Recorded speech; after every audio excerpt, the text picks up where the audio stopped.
दोस्तों, आज की वीडियो में हम जानेंगे कि पौष के महीने में आने वाली एकादशी के बारे में कि इस एकादशी का क्या नाम है, इसकी तिथि कब से प्रारंभ होगी, कब समाप्त हो जाएगी, पारण का सुसमय क्या होगा, साथ में कि एकादशी किस तिथि को मनाई जाएगी, किस दिन इसका व्रत एवं पूजा पाठ किया जाएगा, हरिवासर का समय क्या होगा, इसको भी हम जानेंगे इस वीडियो में। तो चलिए दोस्तों, वीडियो को शुरू करते हैं और जान लेते हैं सारी बातों को।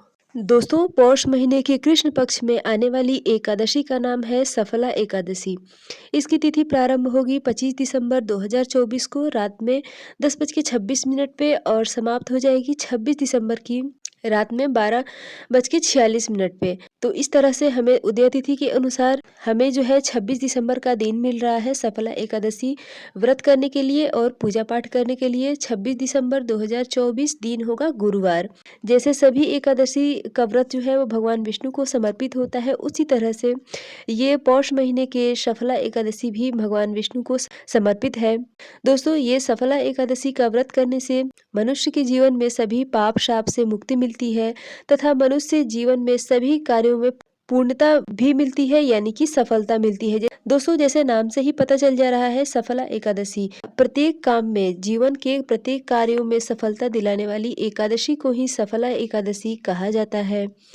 इस दिन भगवान विष्णु की विधिवत पूजा आराधना करना चाहिए। आप चाहे तो मंदिर में भी जाके पूजा पाठ कर सकते हैं या फिर आप घर में भी पूजा पाठ कर सकते हैं।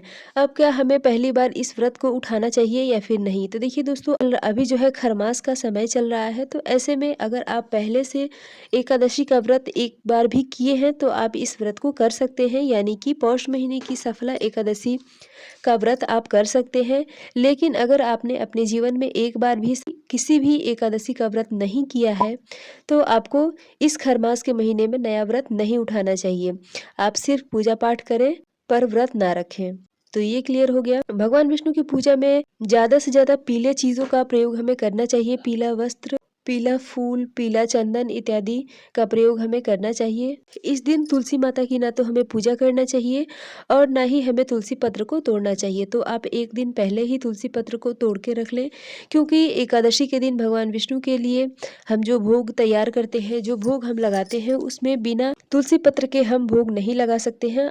अगर हम ऐसा करेंगे, यानी कि बिना तुलसी पत्र के भगवान विष्णु जी को कोई भी भोग हम समर्पित करेंगे तो भगवान विष्णु उसे स्वीकार नहीं करते हैं।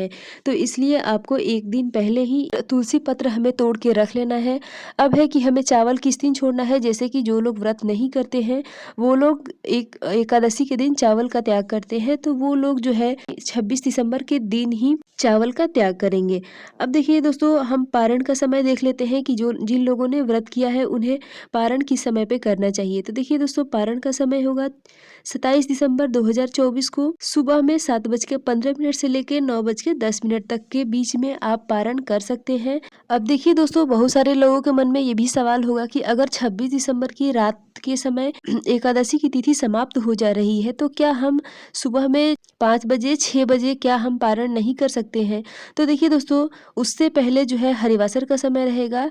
हरिवासर का समय रहेगा 27 दिसंबर को सुबह में 6:15 तक। तो इस तरह से आप हरिवासर के समय में एकादशी व्रत का पारण नहीं कर सकते हैं।